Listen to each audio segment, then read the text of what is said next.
or market reports, which I'm sure will not be in the best interest of New Zealand. Thank you, Mr. Speaker.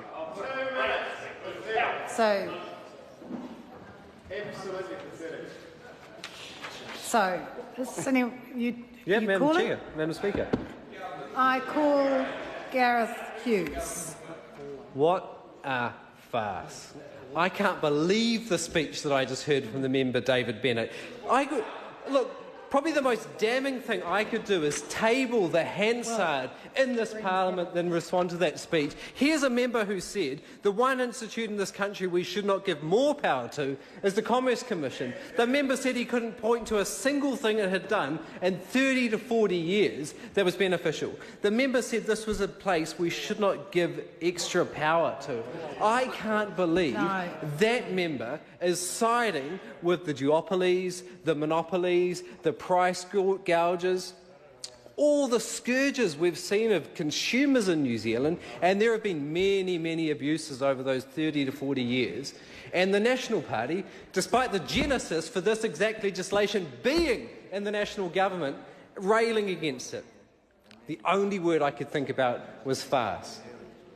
Now, I'm happy tonight to be saying in this House that consumers will be better off as a result, but it's disappointing that the National Party's not being part of this, because really this should be an entirely non-partisan, common-sense, reasonable issue.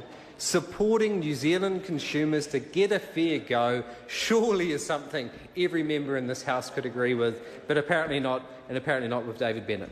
Now, look, this is good, simple, common-sense legislation.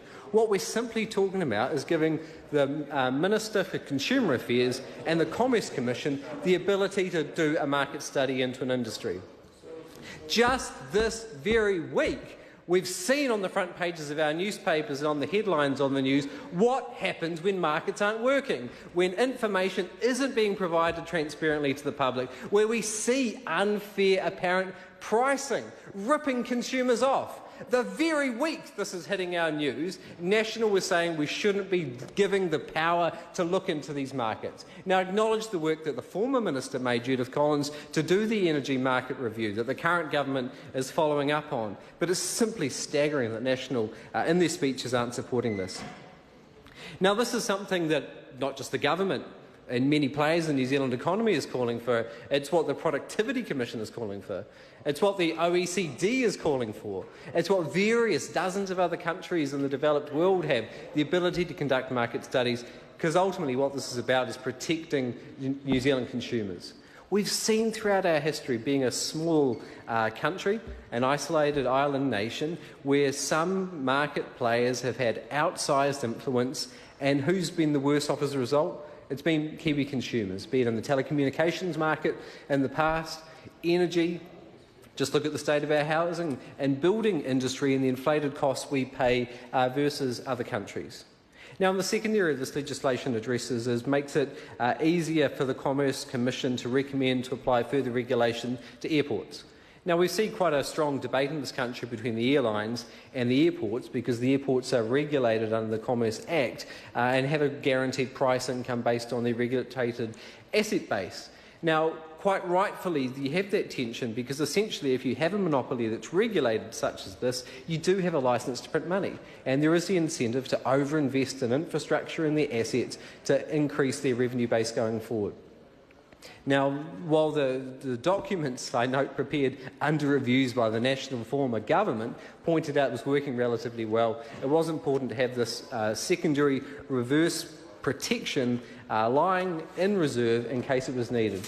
Because ultimately what we're seeing tonight is the government standing on the side of consumers, making sure they're not paying inflated costs, be it at airports, be it in various markets such as energy, the petrol industry, the supermarket duopoly.